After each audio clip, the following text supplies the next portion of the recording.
پہلے ہم نے بانڈ سے متعلق پڑھ لیا تھا کہ مروجہ سودی نظام سے چھٹکارا پانے کے لیے علماء نے مختلف جہتوں سے جدوجہد کی ہے.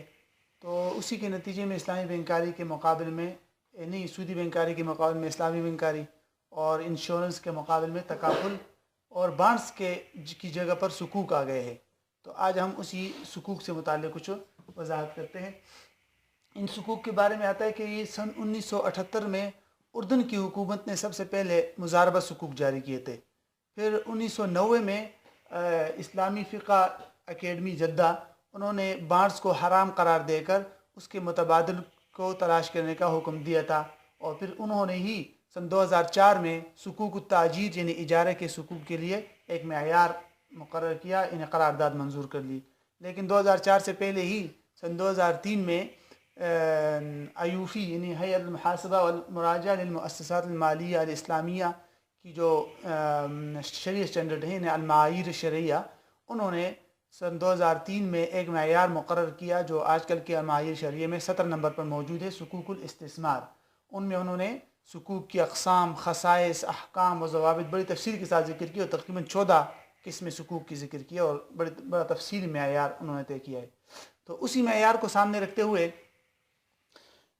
سکوک کی تعریف اگر کی جائے تو انہوں نے سکوک کی تعریف اس طرح کی ہے کہ سکوک ایسی دستاویزات کا نام ہے جو یکساں قیمت کی ہوتی ہے، ٹھیک، اور یہ اعیان اور موجودات میں کسی غیر متعین حصے کی نمائندگی کرتے ہیں یا منافع اور خدمات میں سے کسی غیر متعین حصے کی نمائندگی کرتے ہیں، خواہ ان اعیان یا منافع یا خدمات کا تعلق کسی خاص پروجیکٹ اور منصوبے کے اثاثوں کے ساتھ ہو جس کو انڈر لائنگ ایسٹس کہتے ہیں، یا کسی خاص سرمایہ کاری کی سرگرمی کے ساتھ ان کا تعلق ہو، انویسٹمنٹ کے ساتھ. ایسا سمجھ میں جن دو صورتوں میں جس کے ساتھ بھی تعلق ہو لیکن نمائندگی ان تین چیزوں میں سے کسی ایک چیز یا تینوں چیزوں کی نمائندگی کرتے ہیں. اور سکوک کو یہ حیثیت تب حاصل ہوتی ہے جو ابھی بیان ہوئی کہ جب اس میں تین باتیں پائی جائے. پہلی بات کہ حاملین سکوک سے قیمت وصول کی جا چکی ہو اور ان کو سکوک دے دیے گئے ہو، ٹھیک. نمبر 2 وقفل باب الاکتتاب، اس طرح کے الفاظ استعمال ہوئے ہیں، وقفل باب الاکتتاب، کہ سکوک کی فروختگی بند ہو چکی ہو کہ اب بس مزید سکوک نہیں فروخت کیے جائیں گے، صحیح. اور نمبر 3 کہ سکوک حاملین سکوک سے جس غرض کے لیے سرمایہ لیا گیا ہے اس مقصد میں ان سرمایہ کا انویسٹمنٹ شروع ہو چکی ہو اور سرمایہ وہاں لگنا شروع ہو چکا ہو. تو جب یہ تینوں باتیں پائی جائے گی تو سکوک کو وہ حیثیت حاصل ہو جائے گی جو ابھی ہم نے اس سے پہلے بتا دیا کہ یہ ایسے دستاویزات ہے جو اعیان میں یا منافع اور خدمات میں کسی غیر متعین حصے کی ملکیت کی نمائندگی کرتے ہیں. آگے سمجھ میں تو یہ اس کا ایک مختصر سا تعارف ہے جو معایر شرعیہ میں اس کی تعریف اس طرح کی گئی ہے. ورنہ اگر لغوی اعتبار سے دیکھا جائے تو سکوک سک ان کی جمع ہے اور سک ایک چیک یا دستاویز کو کہتے ہیں، لیکن آج کل جو مشہور ہوا ہے اور جو تعریف کی گئی وہ یہی ہے، ٹھیک ہے. یہ اس کی ایک مختصر سی تعریف تھی. تو اسی تعریف کو اگر سامنے رکھا جائے تو ہم دوسری بات کی طرف آ سکتے ہیں. یہ تو تھا اس کا تعارف. اس بحث کو ہم نے کل 6 حصوں میں تقسیم کیا ہے نا. پہلے تعارف، نمبر 2 خصوصیات، نمبر 3 فوائد، نمبر 4 بانڈز اور سکوک میں فرق، نمبر 5 اقسام اور نمبر 6 ضروری احکام. تو تعارف کے سلسلے میں اتنی بات آپ کے ذہن میں آ گئی، یہ کافی ہے جو آپ کو ابھی ہمیں نے بتا دی. تو اسی تعریف کو سامنے رکھتے ہوئے ہم دوسری بات کی طرف آتے ہیں کہ اس کی خصوصیات کیا ہے. تو اس کی خصوصیات اگر دیکھا جائے معایر شرعیہ ہی میں ایک جگہ پر اس کی خصوصیات بھی ذکر کی گئی ہے. اگر اس کی تعریف کو بھی سامنے رکھا جائے تو یہ خصوصیات سامنے آتی ہے. وہ یہ کہ سکوک ایک دستاویزات ہوتے ہیں اور جو حاملین سکوک کے نام ہوتے ہیں، ایسا میں، اور اس کے پیچھے باقاعدہ حقوق و التزامات مالیہ ہوتے ہیں، ٹھیک. نمبر 2 یہ جو سکوک ہوتے ہیں یہ محض کسی قرض یا دین کی نمائندگی نہیں کرتے بلکہ یہ اعیان میں کسی غیر متعین حصے کی یا منافع اور خدمات میں سے کسی غیر متعین حصے کی نمائندگی کرتے ہیں. آگے دوسری بات سمجھ میں. اور تیسری خصوصیت، اس کی بنیادی خصوصیت یہ ہے کہ یہ ایک عقد شرعی پر مبنی ہوتے ہیں. مثلا شرکت کا عقد ہوگا حاملین سکوک کے ساتھ، یا مضاربت کا عقد ہوگا، یا مرابحہ کا عقد ہوگا، تو اس کے پیچھے کیا ہوتا ہے؟ ایک عقد شرعی کی بنیاد ہوتی ہے، ٹھیک. چوتھی خصوصیت اس کی یہ ہے کہ حاملین حقوق کو حقیقی منافع متناسب حصے سے ملتا ہے، حقیقی منافع ایسا میں، اور نقصان میں بھی وہ ایک خاص اپنے اپنی سرمایہ کاری کے تناسب سے نقصان میں بھی شریک ہوتے ہیں، آگے سمجھ میں۔ اور پانچویں خصوصیت یہ ذکر کی گئی ہے کہ یہ قابل تداول بھی ہے، یعنی قابل تبادلہ بھی ہوتے ہیں حقوق، آگے آپ جا کے اس کو فروخت بھی کر سکتے ہو، لیکن اس کے لیے چند احکام شرعی ہے جو آگے انشاءاللہ آگے آ جائے گی، اس ضوابط شرعیہ بھی طے ہے۔ تو یہ 4-5 اس کی خصوصیات ہے حقوق کی۔ تو ان خصوصیات اور تعارف کو سامنے رکھتے ہوئے حقوق کا ایک خاکہ ذہن میں آ جاتا ہے۔ تیسری بات کی طرف آتے ہیں کہ ان حقوق کے فوائد کیا ہے۔ تو سب سے بڑا فائدہ تو یہ ہے کہ دیکھو موجود دور میں اس کی ضرورت بھی ہے کہ حکومت اور کمپنیوں کو قرض وصول کرنے اور سرمایہ کی ضرورت جب ہوتی ہے سیال اثاثے کی، تو وہ بانڈز جاری کرتے ہیں، جیسے کہ اس سے پہلے کی مجلس میں ہم نے بانڈ سے متعلق بتا دیا تھا۔ تو اس ضرورت کو پورا کرنے کے لیے یہ حقوق جو ہے یہ ایک اچھا اور مفید شرعی متبادل ہے۔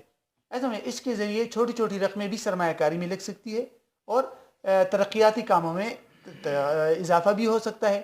حضرت شیخ صاحب نے ایک مقالہ لکھا ہے الحقوق و تطبیقاتها المعاصرہ، شیخ الاسلام مفتی محمد تقی عثمانی صاحب نے دامت برکاتہم، انہوں نے لکھا ہے کہ اس کے جو ہے نا کئی فوائد ہے۔ انہوں نے ایک فائدہ تو یہ لکھا ہے کہ مثلا ان حقوق کے ذریعے سرمایہ حاصل کیا جا سکتا ہے، اتنا بڑا سرمایہ حاصل کیا جا سکتا ہے جو ایک فرد یا چند افراد سے جس سرمایہ کا حاصل ہونا ممکن نہیں ہوتا۔ تو آپ زیادہ حقوق جاری کر کے بہت سارے لوگوں سے سرمایہ حاصل کر سکتے ہو، تو زیادہ سرمایہ کا حصول حقوق کے ذریعے ممکن ہے۔ آگے سمجھ میں، اسی سرمایہ کے ذریعے لوگوں کے پاس جو بچتیں رکھی ہوئی ہوتی ہے، تو لوگ حقوق خرید کر وہ بچتیں اور سرمایہ جو ہے وہ آگے کاموں میں لگائے اور نفع حاصل کرے، اور باقاعدہ ایک احکام شرعیہ کو مد نظر رکھتے ہوئے ان حقوق کی خرید و فروخت بھی کر سکتے ہیں۔ ایسا نہیں، اسی طرح اس کا فائدہ یہ بھی ہے، بینکوں کے بھی اس کا فائدہ ہے کہ اگر بینکوں کو سیولت مطلوب ہے، یعنی لیکویڈیٹی، سیال اثاثہ، سرمایہ، اگر ان کو سرمایہ مطلوب ہے کسی کام کے لیے، تو وہ حقوق جاری کر کے سرمایہ حاصل کرے اور وہ کام کرے شریعت کے احکام کے مد نظر رکھتے ہوئے۔ اور اگر ان کے پاس سیولت زیادہ ہے، لیکویڈیٹی زیادہ ہے، سرمایہ زیادہ ہے، تو وہ حقوق خریدے کسی کمپنیوں کے یا کسی چیزوں کے، دونوں صورتوں میں نفع ہی نفع ہوگا۔ ایسا میں تو یہ بھی اس کا ایک اہم فائدہ ہے۔ اور ایک اس کا ایک بنیادی فائدہ حضرت نے یہ بھی لکھا ہے کہ دیکھو یہ معاشرے میں تقسیمی دولت کو ایک انصاف کے طریقے کے مطابق تقسیمی دولت بھی اس کے ذریعے ہو سکے گی کہ چند ہاتھوں میں سمٹنے کے بجائے، دولت چند ہاتھوں میں سمٹنے کے بجائے تمام حقوق ہولڈرز اور حاملین حقوق میں تقسیم ہوگا۔ ایسا سمجھ میں، تو یہ ایک گویا کہ اسلامی فائنینشیل کا ایک بڑا ہدف اور اس کی نشو و نما کا ایک بڑا ذریعہ بھی ہے۔ ایسا سمجھ میں، تو یہ اس کے چند خاص اس کے فوائد ہے۔ چوتھی بات کہ بانڈز اور حقوق میں کیا فرق ہے، تو ان فروق کو اگر آپ سامنے رکھتے ہو تو 4 یا 5 ایک بنیادی فروق ہے جو ان تعریف اور خصوصیات کو سامنے رکھ کر آپ ان کو نکال سکتے ہو۔ ایک فرق تو یہ ہے کہ بانڈ جو ہوتا ہے یہ محض قرض اور دین کی نمائندگی کرتے ہیں، کہ آپ نے کسی کو قرض دیا اور اس بانڈز کے اوپر لکھا ہوا ہے کہ میں نے فلاں آدمی کو اتنا قرض دیا ہوا ہے جو فلاں وقت پر ادا کیا جائے گا اور اس پر سود دیا جائے گا، تو یہ محض قرض اور دین کی نمائندگی کرتے ہیں اور سند ہوتا ہے اس کی۔ جبکہ حقوق جو ہوتے ہیں یہ کسی عین، منافع یا خدمات میں سے کسی غیر متعین حصے کی نمائندگی کرتے ہیں، محض قرض کی نمائندگی نہیں کرتے۔ یہ ایک بہت بڑا اور بنیادی فرق ہے اس میں، حقوق اور بانڈز میں۔ دوسرا بنیادی فرق یہ ہے کہ حقوق شریعہ کمپلائنٹ ہوتے ہیں۔ شریعہ کمپلائنٹ کا مطلب یہ ہے کہ حقوق کے پیچھے ایک عقد شرعی ہوتا ہے باقاعدہ، جیسے کہ مشرکت، مضاربت، مرابحہ، آگے انشاءاللہ اقسام میں آ جائے گا۔ تو ایک عقد شرعی کی بنیاد پر حقوق جاری کیے جاتے ہیں، اور بانڈز کس کی بنیاد پر جاری کیے جاتے ہیں؟ محض قرض کی بنیاد پر۔ یہ ایک دوسرا بنیادی فرق ہے۔ تیسرا بنیادی فرق یہ ہے کہ جو لوگ بانڈز خریدتے ہیں وہ ان کا نقصان کے ساتھ کوئی تعلق نہیں ہوتا کہ جس شخص کو میں نے قرض دیا ہے وہ خسارے میں جا رہا ہے یا اس کو نفع مل رہا ہے، بلکہ بانڈز والے کو ایک متعین سود بہرحال ملتا ہے، خواہ جس شخص کو اس نے قرض دیا وہ خسارے میں جا رہا ہو یا نفع میں جا رہا ہو۔ جبکہ حقوق میں ایسی بات نہیں ہے۔ حقوق میں نفع اور نقصان دونوں کا تصور ہوگا۔ جو انڈر لائنگ ایسٹس ہے، مطلب جن کے ساتھ حقوق کا تعلق ہے، اگر اس میں خسارہ ہو گیا تو تمام حاملین حقوق اپنے سرمایہ کی حد تک نقصان میں بھی شریک ہوں گے اور ان کو نفع بھی ملے گا اگر اس میں نفع ہوا۔ تو نقصان کے جو تصور ہے یہ بانڈز میں نہیں ہے. ایسا سمجھ میں یہ ایک تیسرا بنیادی فرق ہے. چوتھا فرق سکوک اور بانڈز میں یہ ہے کہ دیکھو جس بانڈز کے اندر میں نے آپ کو پہلے ہی بتا دیا تھا کہ قیمتی اسمیہ کی واپسی یقینی ہوتی ہے کہ جتنے قرض دیا ہوا ہے آخر میں وہ اس قرض کا ملنا یقینی ہے اور متعین ہے، بس وہی قرض ملے گا ضرور. سود تو اس میں ملتا ہے وہ الگ بات ہے، لیکن قیمتی اسمیہ بھی فیس ویلیو بھی ملے گی. جبکہ سکوک کے اندر یہ بات نہیں ہے. سکوک آپ نے جتنی رقم دے کر سکوک خریدا ہے، اب اس کے پیچھے جو ایسٹس ہے، ہاں اگر اس کی قیمت میں زیادتی ہوتی ہے تو آپ نے جتنی قیمت میں سکوک خریدے اس سے زیادہ قیمت آپ کو مل سکتی ہے آخر میں. ایسا میں اور اگر اس کی قیمت گھٹتی ہے تو آپ کو کم قیمت مل سکتی ہے. تو جو فیس ویلیو ہوتی ہے اس کی، جو رقم آپ نے دے کر سکوک خریدے ہے، اس میں کمی بیشی بھی ہو سکتی ہے کیونکہ اس کے پیچھے ایسٹس ہوتے ہیں نا، باقاعدہ منافع خدمات، تو ان کی قیمت کی کمی بیشی کی وجہ سے اس سکوک کی فیس ویلیو کی قیمت میں بھی کمی بیشی ہو سکتی ہے. ایسا سمجھ میں 4 فرق ہو گئے. اور ایک فرق یہ بھی ہے نفع کے اعتبار سے کہ بانڈز میں ایک متعین سود ملتا ہے. ایسے سمجھ میں خواہ وہ فائدے دوریہ کی شکل میں ہو، مثلا ماہانہ، سالانہ یا سال میں 2 مرتبہ یا آخر میں جس طرح بھی ہو، لیکن ایک متعین سود ملتا ہے، اس میں کمی بیشی نہیں ہو سکتی. جبکہ سکوک پر جو نفع ملے گا اس میں کمی بیشی ہو سکتی ہے.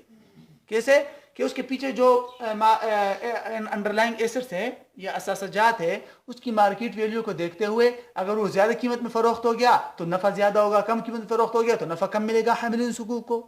اسی طرح اس کو اجارے پر دیا ہوا ہے تو اجارہ میں اجرت مل رہی ہے تو نفع مل رہا ہے، زیادہ مل رہا ہے، اور اجرت کم ہے، کسی کم قیمت پر اجرت پر دیا ہوا ہے تو اجرت کم ملے گی تو نفع میں کمی بیشی ہو سکتی ہے.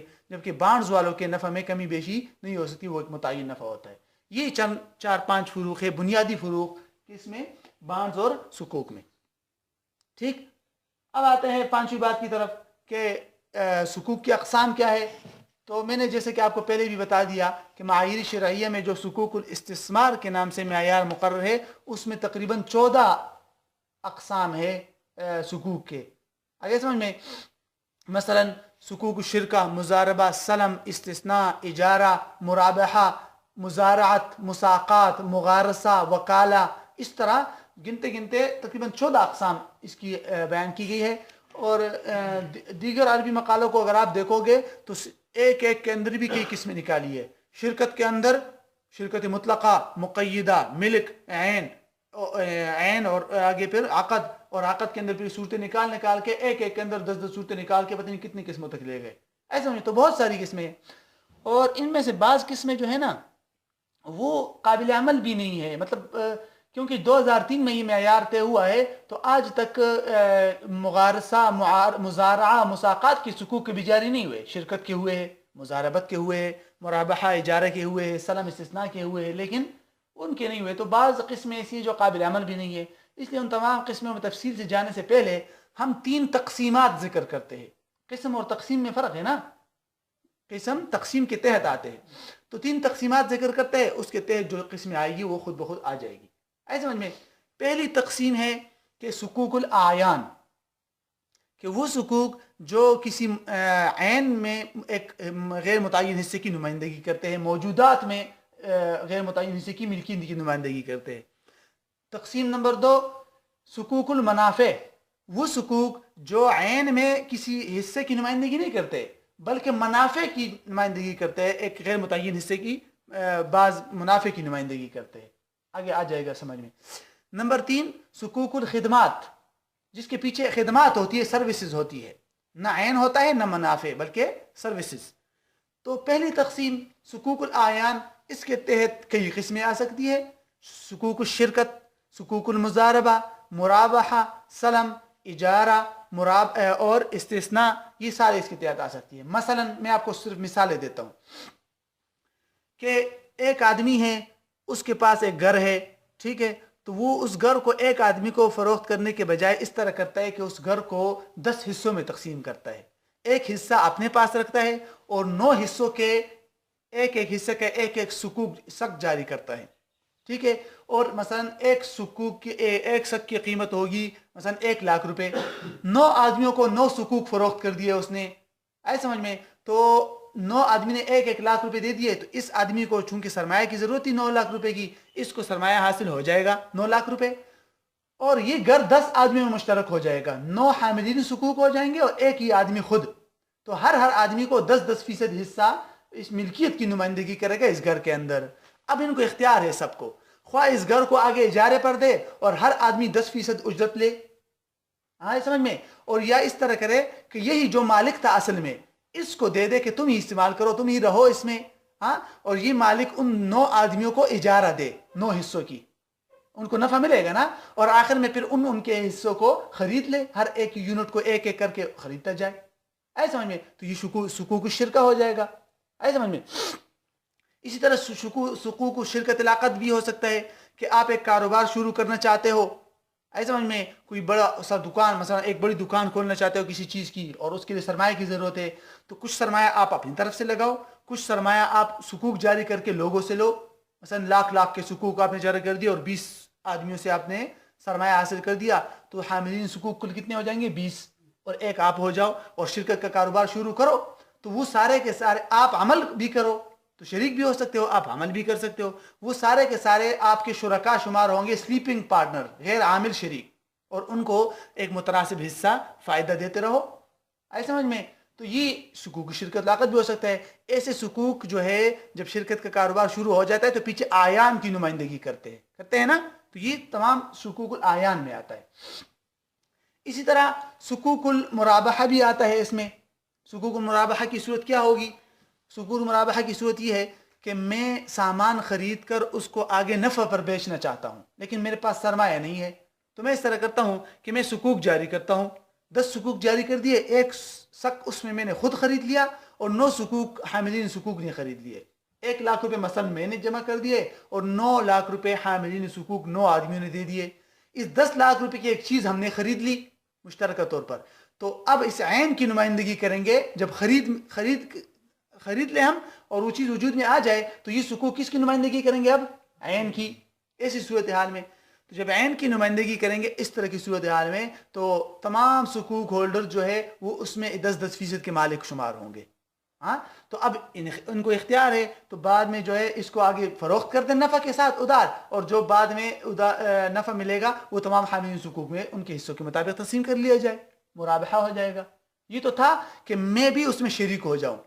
یہ بھی صورت ہو سکتی ہے کہ میری ایک کمپنی ہے اور مجھے مشینری کی ضرورت ہے، لیکن میرے پاس سرمایہ نہیں ہے کہ میں وہ مشینری خریدوں، تو میں حقوق جاری کرتا ہوں، 10 لاکھ روپے کے 10 حقوق جاری کر دیے اور حاملین حقوق نے 10 لاکھ روپے دے دیے اور 1,00,000 کا ایک شق جاری ہو گیا، ٹھیک ہے۔ ایسی صورتحال میں ان کا وکیل بن کر وہ مشینری خرید لوں گا، تو اس مشینری کے مالک وہ سارے حاملین حقوق ہوں گے، اور میں یہ جو بیچ میں عمل کرتا ہوں تو وکیل بالاستثمار کی صورت میں ان سے وکالت کی اجرت لے لوں، ٹھیک ہے، اور بعد میں انہی سے وہ جو حقوق ہولڈرز ہے، اس مرابحہ کے جو چیز آئی ہے وجود میں اس کے مالک وہ لوگ ہیں نا، تو مجھے اس کی ضرورت تھی، میں ان سے ادھار یہ مشینری خرید لیتا ہوں اپنے لیے، اور بعد میں جب وقت آئے گا تو ان کو ان کی قیمت اور ساتھ میں وہ جو نفع ہے وہ دے دوں گا، آگے سمجھ میں۔ تو یہ مرابحہ ہے۔ مرابحہ میں بھی حقوق جو ہے وہ ایک وقت کے اندر جو ہے عین کی نمائندگی کرتے ہیں۔ وہ وقت کب ہے؟ کہ جب وہ مرابحہ کی چیز وجود میں آ جائے اور آگے فروخت کرنے سے پہلے، ٹھیک ہے۔ اسی طرح اسی کے اندر حقوق السلم بھی آتے ہیں حقوق العیان میں۔ حقوق السلم کی صورت یہ ہے، مثلا میں جو ہے کسی آدمی سے گندم خریدنا چاہتا ہوں، لیکن وہ آدمی کہتا ہے کہ آپ ابھی جو ہے قیمت دے دو اور گندم آپ کو 1 مہینے بعد ملیں گے، لیکن میرے پاس قیمت نہیں ہے، سلم کرنا چاہتا ہوں میں کسی سے لیکن میرے پاس قیمت نہیں ہے، تو اب میں اس کے حقوق جاری کرتا ہوں، قیمت کے، سلم کے، قیمت کے، رأس المال کے حقوق جاری کر دیے۔ تو وہی مثال لے لو کہ 10 لاکھ روپے کی ضرورت ہے، 10 حقوق جاری کر دیے، ہر شق 1 لاکھ کا، تو ہر حامل شق نے 1 لاکھ روپے کا رأس المال دے دیا اور میں نے اس آدمی کو دے دیا آگے مسلم علیہ کو، وہ 1 مہینے بعد مجھے گندم دے دے گا۔ اب یہ گندم ان 10 حاملین حقوق کی ملکیت ہوگی نا، تو عین کی نمائندگی کریں گے اس وقت میں جب وجود میں آ جائیں گے، مسلم فی وجود میں آ جائے گا، ٹھیک۔ اب میں ان کا وکیل بن کر ان کو آگے فروخت کر دوں نفع کے ساتھ، ہاں، یا اجارہ پر جو کچھ بھی کر دوں اس کے ساتھ آگے، ایسا میں، اور مجھے وکالت کی اجرت ملے گی ان کی طرف سے، یہ تو تب تک کہ میں ان کا وکیل بن کر سلم کر لوں آگے، اور یہ بھی ہو سکتا ہے کہ میں ہی مسلم الیہ بن جاؤں اور حاملین حقوق سارے کے سارے کیا بن جائے، رب السلم، وہ رقم دے اور 1 مہینے بعد میں ان کو گندم فراہم کر دوں کہ یہ لے لو، آپ آگے فروخت کر دو یا جو کچھ بھی کرتے ہو کرو. آگے سمجھ میں؟ تو یہ حقوق کی سلم ہو جائیں گے. حقوق کی استثناء کی صورت بھی یہ ہو سکتی ہے، یہ بھی گویا کہ حقوق الاعیان کے تحت آ سکتا ہے، لیکن جب وہ شے مستثنا جو ہے وہ وجود میں آ جائے تب حقوق جو ہے وہ اعیان کی نمائندگی کریں گے. اس کی صورت کیا ہو سکتی ہے؟ مثلا مثال اس کی لے لو، ایک کہ میری ایک فیکٹری ہے، میں سوٹ بناتا ہوں، مجھے باہر سے آرڈر آیا کہ آپ جو ہے 1000 سوٹ بنا دو اس طرح کے، لیکن میرے پاس اس سوٹ بنانے کے جو خام مال خریدنے پڑے گا یا جو کچھ بھی اس کی جو خرچے ہیں اس کے لیے میرے پاس رقم نہیں ہے. میں اس طرح کرتا ہوں کہ اس کے حقوق جاری کر دیے استثناء کے. ایسا میں مثلا 10 لاکھ روپے کی ضرورت ہے، 10 حقوق جاری کر دیے اور 10 آدمی نے ایک حقوق خریدے تو ہر آدمی نے گویا کہ 1 لاکھ روپے دے دیے. اب 10 لاکھ روپے جب سرمایہ میرے پاس آ جائے گا، میں اس کے سوٹ تیار کر لوں گا. گویا کہ اس طرح کی صورتحال میں صانع بن جاؤں گا اور وہ سارے کے سارے حاملین حقوق مستثنی ہو جائیں گے، یعنی وہ مشترین اور میں بائع. جب سوٹ تیار ہو جائیں گے تو میں ان کے حوالے کر دوں گا، وہ سارے کے سارے حقوق ہولڈر جو ہے وہ اس جو چیز بن گئی وجود میں آ گئی سوٹ، اس کے مالک بن جائیں گے، ان سوٹوں کے وہ مالک بن جائیں گے. اب آگے 2 صورتیں ہو سکتی ہے، یا تو یہ کہ میں ان سے دوبارہ یہ حقوق یہ سوٹ خرید لوں اور ان کو ان کے رقم دے دوں کچھ نفع کے ساتھ، ہاں، اور پھر آگے جس آدمی نے مجھے آرڈر کیا ہے اس کو میں نفع کے ساتھ فروخت کر دوں. آگے سمجھ میں؟ حقوق ہولڈر سے پہلے رقم لی تھی، ہاں، اور ان کے لیے سوٹ تیار کر کے وہ مالک بن گئے حقوق ہولڈر، اور انہی حقوق ہولڈر سے یہ سوٹ دوبارہ میں نے خرید لیا اور آگے جس نے مجھے آرڈر دیا تھا اس کو میں نے فروخت کر دیا، جس کو الاستثناء الموازی کہتے ہیں. یا دوسری صورت یہ بھی ہو سکتی ہے کہ میں نے سوٹ تیار کر لیے، ان سوٹوں کے مالک حقوق ہولڈرز ہوں گے نا، تو ان کا وکیل بن کر میں آگے فروخت کر دوں اس آدمی کو جس نے آرڈر دیا تھا، اور وکالت کی اجرت لے لوں اور ان کو جو ہے نفع کے ساتھ آگے فروخت کروں گا تو ان کو اصل سرمایہ کے ساتھ ساتھ نفع بھی مل جائے گا. تو یہ حقوق الاستثناء ہے. چند مثالیں ہیں یہ حقوق الاعیان کی کہ وہ حقوق جو کس چیز کی نمائندگی کرتے ہیں، اعیان میں کسی غیر متعین حصے کی نمائندگی کرتے ہیں. اچھا، دوسری تقسیم کہ حقوق کس چیز کی وہ کرے، نمائندگی کرے، منافع کی نمائندگی کرے. اس کی 2 صورتیں ہو سکتی ہے. ایک صورت یہ کہ ایک آدمی ہے، صحیح ہے، اور اس کی ملکیت میں ایک گھر ہے یا کوئی بھی چیز ہے، میں آپ کو بتاتا ہوں، یعنی اس میں ملکیت کے حقوق جاری نہیں کیے جاتے، کسی جائیداد میں متعین حصے کی ملکیت کے حقوق جاری نہیں کیے جاتے، بلکہ جائیداد سے نفع حاصل کرنے کے حقوق جاری کیے جاتے ہیں. جائیداد سے یا کسی بھی گھر سے نفع حاصل کرنے کے حقوق جاری کیے جاتے ہیں. اس کو ایک مثال سے سمجھو. ایک آدمی کا ہوٹل ہے، اس میں 100 کمرے ہیں، ٹھیک ہے. اب اس آدمی کو مثلا 3 کروڑ روپے کی فی الفور ضرورت ہے، ایسا سمجھ میں؟ تو یہ آدمی اس طرح کرتا ہے کہ 1 ہفتے کا ایک حقوق جاری کر دیا ایک کمرے کے بدلے، کہ یہ ایک حقوق ہے، شک ہے، اور اس شک کے ذریعے آپ 1 ہفتے تک اس ایک کمرے میں رہ سکتے ہو، اور ایک شک کی قیمت ہوگی مثلا 1000 روپے یا 1 لاکھ روپے کر دو، 1000 ہی صحیح ہے، 1000 ہو گئے نا. تو 100 کمروں کے ایسا سمجھ میں حقوق جاری کر دیے. جب حقوق جاری کر دیا ہر کمرے کے لیے ایک ہفتے کی، مثلا 50 ہفتے کے، تو جتنے بھی حقوق جاری کرے گا تو جو آدمی ایک شک خریدے گا تو وہ اس ہوٹل کے ایک کمرے میں 1 ہفتے تک رہائش اختیار کر سکتا ہے. ایسا میں تو جو بھی سرمایہ حاصل ہو جائے گا تو وہ ہوٹل کو اپنے تمام سرمایہ جو فل فور ضرورت ہے وہ مل جائے گا، اور جو حاملین حقوق ہوں گے، جو آدمی جو شک خریدے گا اس کے پیچھے اس شک کے ذریعے استعمال کر کے وہ اس ہوٹل میں ایک کمرے میں 1 ہفتے تک رہائش اختیار کر سکتا ہے. تو یہ جو حقوق ہے یہ کس چیز کی نمائندگی کرتے ہیں؟ منافع کی نمائندگی کرتے ہیں کہ نہیں؟ کمرے میں رہائش اختیار کرنے کی نمائندگی کرتے ہیں. تو ایسی صورت میں یہ آدمی آگے جا کے خود رہائش اختیار کرے 1 ہفتے تک، یا آگے کسی اور کو فروخت کر دے کہ اس ہوٹل میں مجھے 1 ہفتے تک ایک کمرے میں رہائش کا اختیار ہے، وہ رہائش آپ اختیار کرو، آپ مجھے. تو یہ کمی زیادتی بھی ہو سکتی ہے، اس میں کیا ہے؟ منافع ہے نا. ایسا سمجھ میں؟ یہ ہے حقوق المنافع، پہلی صورت. دوسری صورت حقوق المنافع کی ہے جس کو الاجارہ من الباطن کہتے ہیں. الاجارہ من الباطن کہ آپ نے جو منافع لیے ہوئے ہیں اس منافع کے آپ سکوک جاری کر دو، اس منافع کے آپ کیا کر دو، سکوک جاری کر دو. مثلا میں نے جو ہے کسی سے گھر کرایہ پر لیا ہوا ہے 1 سال تک، اور اس کو میں نے اجرت دے دی ہے، اس کو میں نے اجرت دے دی ہے، صحیح ہے، یا اجرت دیتا رہتا ہوں ماہانہ جو بھی ہے، لیکن 1 سال تک میں نے گھر کرایہ پر لیا ہوا ہے. میں اس گھر کا مالک نہیں ہوں، بلکہ میں اس گھر 1 سال تک اس گھر کے منافع کا مالک ہوں. میں ان منافع، مجھے اب فی الفور رقم کی ضرورت ہے، تو میں ان منافع کے سکوک جاری کر دیتا ہوں. کیا کر دیتا ہوں؟ سکوک جاری کر دیتا ہوں. کہ مثلا اس گھر میں 1 مہینے کے یا 1 ہفتے کے سکوک میں نے جاری کر دیے کہ اس گھر میں 1 مہینے کا جو ہے مثلا ایک آدمی جو رہے گا وہ 5,000 روپے دے گا، تو 5,000 روپے کے 1 سک ہوگا، اور اس کے بدلے وہ جو آدمی سکوک خریدے گا اس گھر میں وہ 1 مہینے کے لیے رہ سکتا ہے. تو سال کے مثلا 11 مہینے رہتے ہیں یا 10 مہینے رہتے ہیں، میں نے 10 سکوک جاری کر دیے 5,000 کے، تو 10 5 50,000 روپے مجھے مل جائیں گے. اور جو حاملین سکوک ہوں گے ان میں سے ہر ایک کو اختیار ہوگا کہ وہ اس گھر میں جس کو میں نے اجارہ پر لیا ہوا ہے اس گھر میں 1 مہینے تک رہے. تو پہلی صورت اس صورت میں کیا فرق تھا؟ پہلی صورت میں مالک عین نے اجارے پر دیا تھا اور اس کے سکوک جاری کیے تھے، اور اس صورت میں مالک منافع نے کیا کر دیے؟ سکوک جاری کر دیے. اسی کو کہتے ہیں الاجارہ علی الاجارہ یا اجارہ من الباطن، کہ جو چیز میں نے اجارے پر دی ہے اس کو آگے کسی اور کو اجارے پر دے دی میں نے.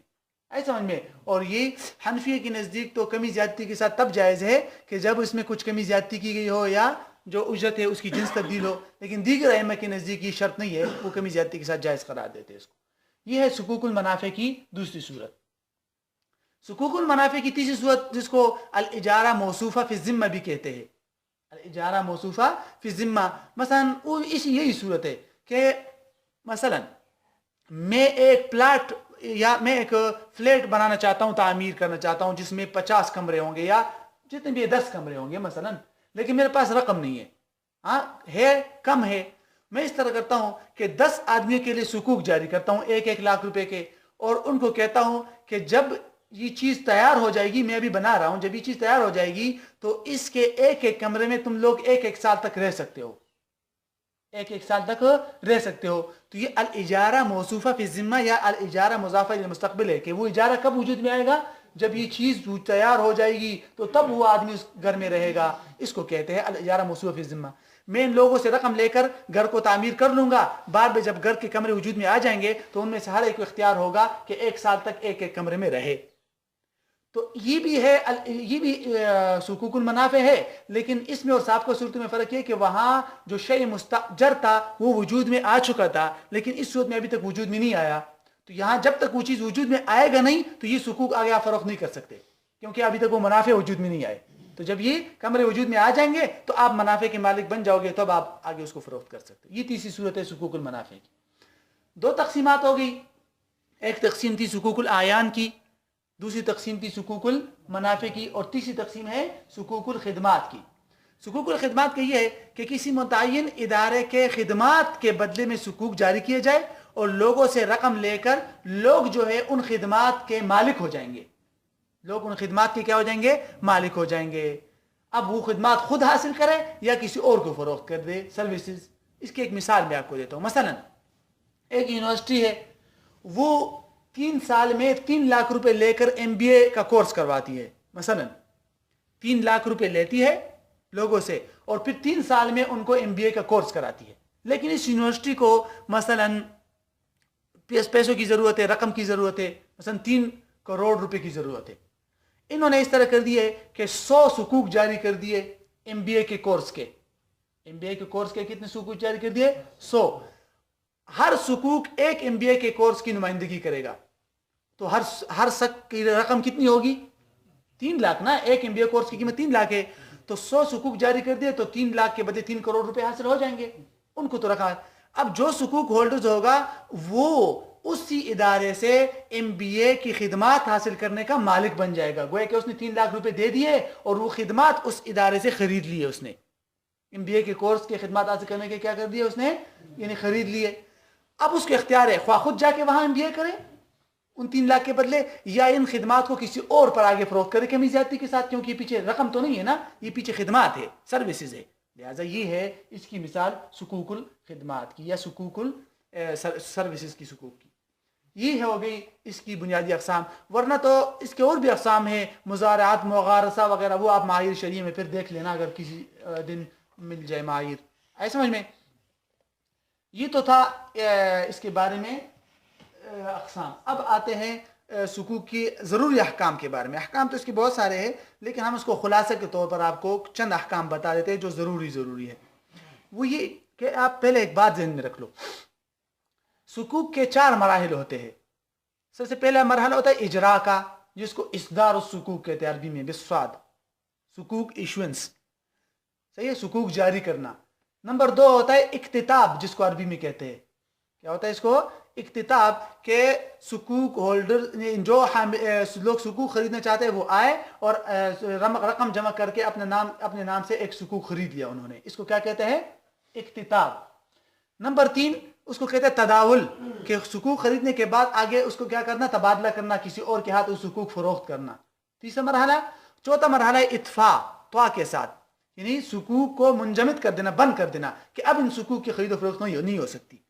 ایسا میں ان 4 مراحل کو دیکھتے ہوئے ہر مرحلے کے لیے چند ضروری احکام ہے. سب سے پہلے ہم اجراء اور اکتتاب، ان دونوں مرحلوں کو ایک ساتھ کر کے ان کے لیے چند 2-3 جو ضروری احکام ہے وہ بتا دیتے ہیں آپ کو. کہ اجراء اور اکتتاب کے مرحلے میں جو ضروری احکام ہے وہ یہ ہے کہ کسی بھی عقدی شرع کی بنیاد پر سکوک کا اجراء کیا جا سکتا ہے اور اس کا اکتتاب کیا جا سکتا ہے. استثناء ہو، سلم ہو، شرکت ہو، یا مزارعات، یا جو بھی ہو، جو جیسے کہ ہم نے اقسام بتا دی. ایک بات یہ ہوگی. دوسری بات یہ ہے کہ جب سکوک جاری کیا جائے اور اکتتاب کا مرحلہ طے ہو جائے، تو اس کے بعد حاملین سکوک اور جو مصدر سکوک ہے، جس نے سکوک جاری کیے ہیں، ان کے درمیان جو علاقہ ہوگا وہ علاقہ کون سا ہوگا؟ وہی علاقہ ہوگا جس عقد کی بنیاد پر سکوک جاری ہوئے ہیں. اگر شرکت کی بنیاد پر ہوئے ہیں تو یہ شریک ہوں گے.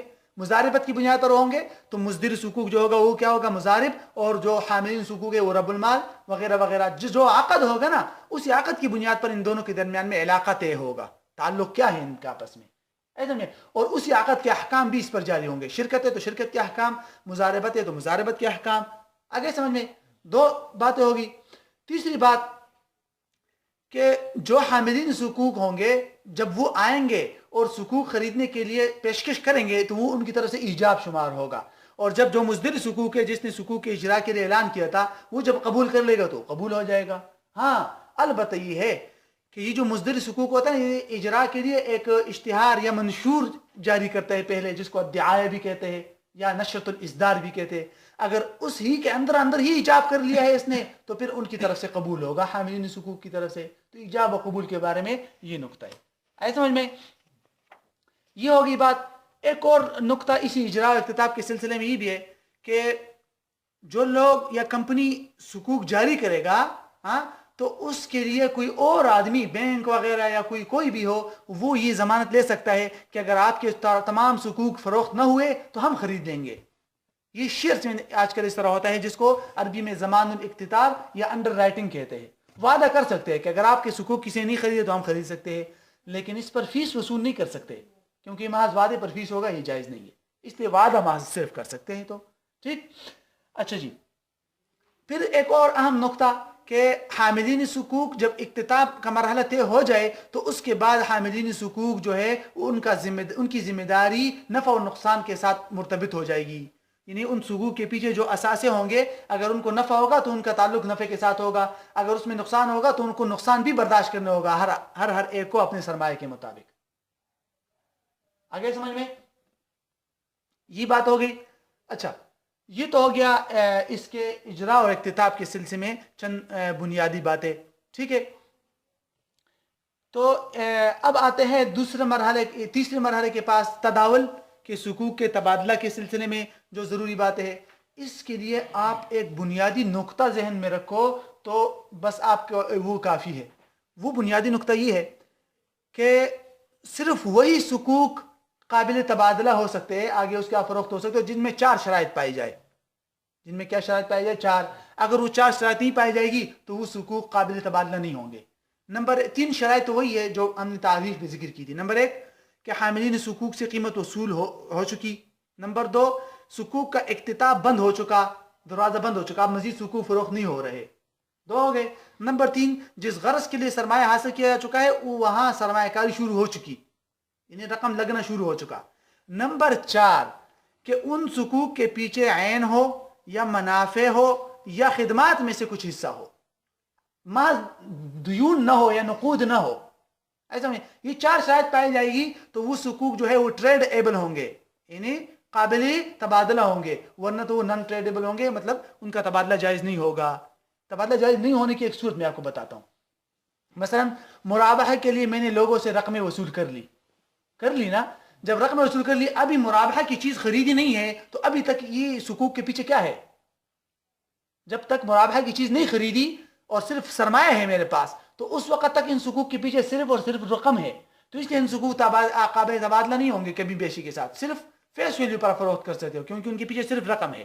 ہاں مرابحہ کی چیز وجود میں آ جائے گی تو اب عین کے ساتھ اس کا تعلق ہو جائے گا, تو اب آپ اس کو کمی زیادتی کے ساتھ فروخت کر سکتے ہو. پھر جب یہ مرابحہ کی چیز آگے ادھار پر میں نے فروخت کر دی تو پھر پیچھے سے نکل گئے, عین نکل گئے پیچھے سے, تو اب دوبارہ ان کا تعلق دیون اور رقوم کے ساتھ ہو گیا, دیون کے ساتھ ہو گیا, اب ان کو قابل تبادلہ نہیں رہیں گے. آگے سمجھ میں؟ تو یہ حالات ہوتے ہیں اس کے پیچھے. تو جب تک عین منافع یا خدمات ہے تو قابل تبادلہ ہے کمی بیشی کے ساتھ, ورنہ نہیں. آگے سمجھ میں؟ اسی طرح ان میں چند باتیں اور بھی ہے کہ مثلا اگر ایک آدمی نے حقوق جاری کر دیے مثلا اپنے گھر کے, ہاں, اور اس میں سے ایک حصہ آپ نے رکھ دیا, 9 حصے اور حاملین کے رکھ دیے, تو بعد میں یہ جو ہے ان سے دوبارہ خرید سکتا ہے. جس طرح شرکت متناقصہ میں ہوتا ہے نا, شرکت متناقصہ میں کمپنیاں اس طرح حقوق جاری کر سکتی ہے کہ اپنے مثلا کمپنی کو سرمایہ کی ضرورت ہے تو اپنے ہی اشیاء یا اثاثجات میں سے کچھ حصے جو ہے وہ حقوق جاری کیا جائے, اور وہ جو بھی حاملین حقوق ہوں گے وہ ان اثاثجات کے مالک شمار ہوں گے. ہاں, اور وہ اثاثجات چونکہ کمپنی استعمال کرے گی اس لیے کمپنی اس کا اجرت دے گی ان لوگوں کو, اور پھر ہر یونٹ کمپنی جو ہے کچھ مدت کے بعد اس کو خریدتا جائے. تو ہر حاملین حقوق سے وہ حقوق گوئے کہ کمپنی نے دوبارہ واپس خرید لیا اور اپنا حصہ اس سے واپس خرید لیا, تو خرید سکتا ہے اس طرح. تو ان کی ملکیت دوبارہ جو کمپنی کے پاس آہستہ آہستہ آتی جائے گی, جس کو شرکت متناقصہ کہتے ہیں. تو گویا کہ جس طرح حقوق جاری کیے ہیں وہ کچھ مدت بعد یہ جو ہے وہ حقوق دوبارہ حاملین حقوق سے واپس خرید سکتا ہے. آگے سمجھ میں؟ اسی طرح ایک اور نقطہ یہاں پر یہ بھی ہے کہ حقوق جو منافع جو حقوق, یعنی ایک نقطہ کہ جو اجارہ موصوفہ فی ذمہ کے اندر ایک صورت میں نے آپ کو بتائی تھی, یاد ہے کہ ابھی تک وہ چیز وجود میں نہیں آئی. میں ایک تعمیر کرنا چاہتا ہوں, آپ لوگوں سے حقوق لے لیے, حقوق آپ لوگوں کو دے کر سرمایہ لے لیا, اور آپ لوگوں کو کہا کہ جب یہ تعمیر وجود میں آ جائے گی تو آپ لوگ ایک کمرے میں 1 سال تک رہ سکتے ہو. تو اس طرح کے حقوق اس وقت تک قابل تداول نہیں ہوں گے جب تک کہ وہ چیز وجود میں نہ آ جائے, کیونکہ وہ اس وقت تک منافع وجود میں نہیں آئے. ایسا یہ چند ضروری باتیں ہیں. ہاں, ایک اور بنیادی نقطہ اس کو ذہن میں رکھنا ضروری ہے, وہ یہ کہ بانڈز کے جتنے بھی خصوصیات ہیں ان حقوق میں ان خصوصیات سے احتراز کیا جائے. بانڈز کے 3 خصوصیات ہوتے ہیں نا, وہ دین کی نمائندگی کرتے ہیں, تو اس سے چھٹکارا حاصل کرنے کی ضروری ہے کہ جو حقوق ہے وہ عین, منافع یا خدمات کی نمائندگی کرے. نمبر 2, بانڈز پر ایک متعین سود ملتا ہے, تو یہاں متعین سود نہیں ملنا چاہیے بلکہ ایک متناسب حصہ ان کے لیے متقرر کرنا چاہیے, یا چلو یہ میں آپ کو ایک اور بات بھی بتاتا ہوں. تیسری بات وہاں تھی, وہاں فیس ویلیو کا ملنا واپس یقینی تھا. یہاں اس طرح کا وعدہ نہ ہو کہ آپ لوگوں کو فیس ویلیو یقینی ملے گا. ایسا سمجھ میں؟ تو آج کل کے حقوق میں چند 1-2 باتیں ہیں وہ بھی ذہن میں رکھ لو, ان سے بچنا ضروری ہے. وہ یہ کہ آج کل اس طرح کرتے ہیں کہ جو حاملین حقوق ہے نا ان کے لیے ایک فائدہ یا نفع متعین کر لیا جاتا ہے. ہاں, تو جب آگے ایسٹس میں نفع زیادہ ہو جائے اس نسبت سے, تو وہ جو زیادہ نفع ہے وہ مدیر کو بطور انعام کے دے دیا جاتا ہے, اور جو ان کو متعین ہے وہ ان کو دے دیا جاتا ہے. اور اگر آگے کاروبار میں یا ایسٹ سے نفع کم ہو جائے جو نسبت حاملین حقوق کے طے کی ہے اس سے کم ہو جائے, تو اب اس طرح کرتا ہے کہ جو مدیر اصدار ہوتا ہے نا وہ اپنی طرف سے قرض دے کر ان کی نسبت مکمل کر لیتے ہیں, ان کو دے دیتا ہے. آئی سمجھ میں؟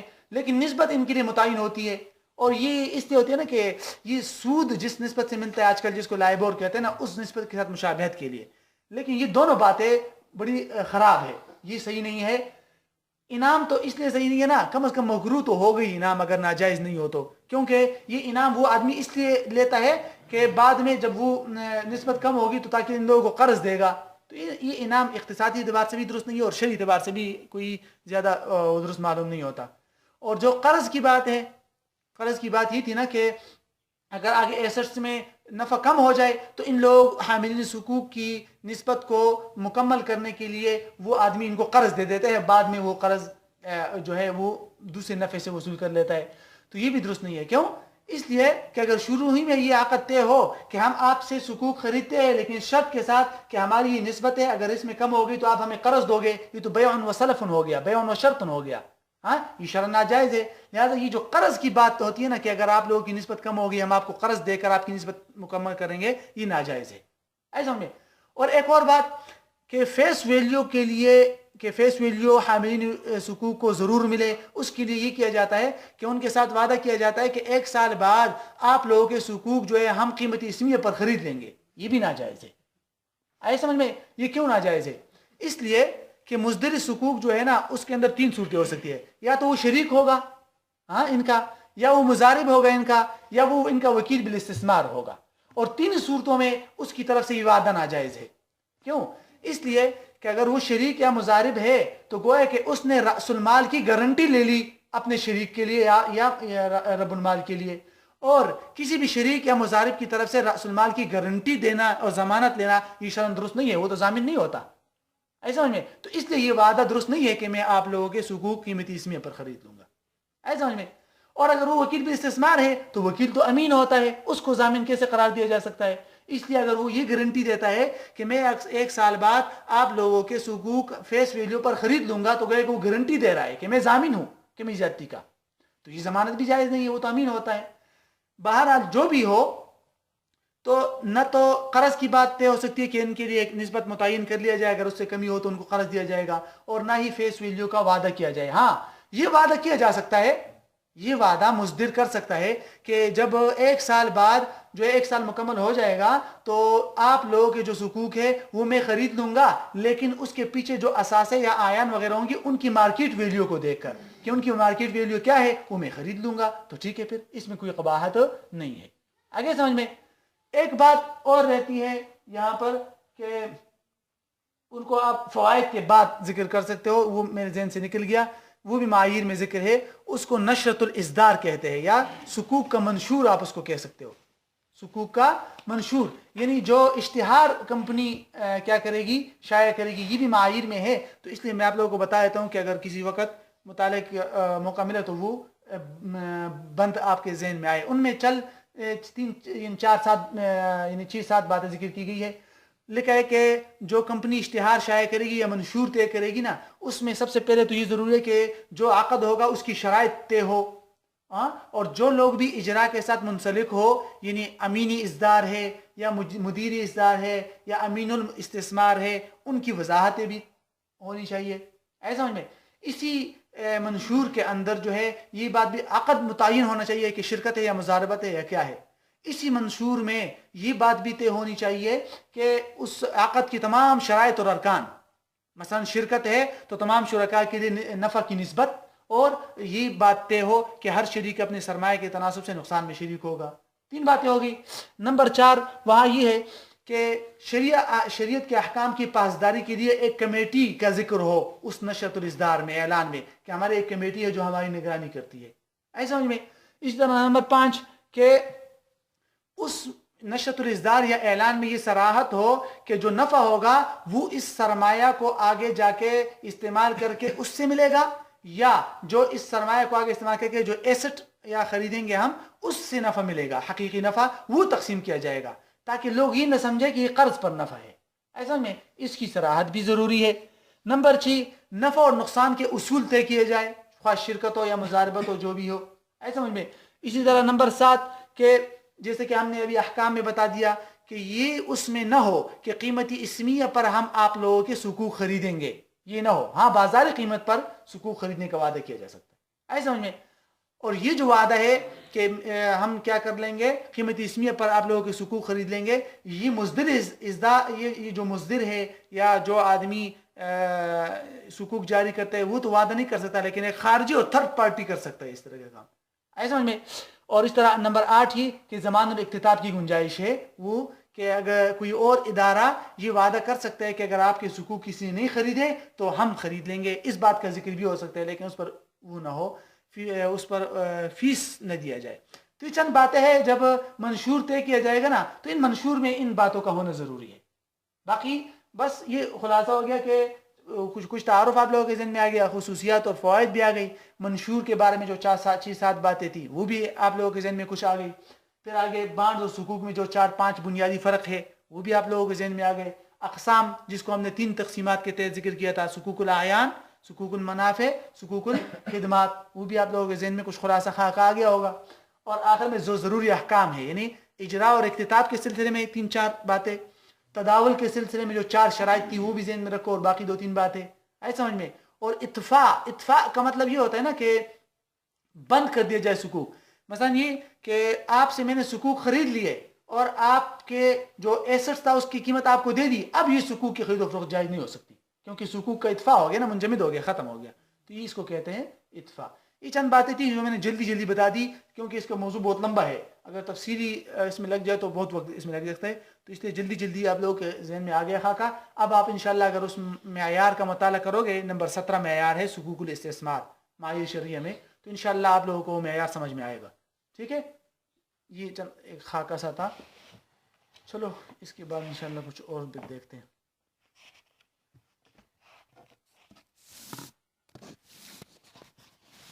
لمبا ہو گیا نا.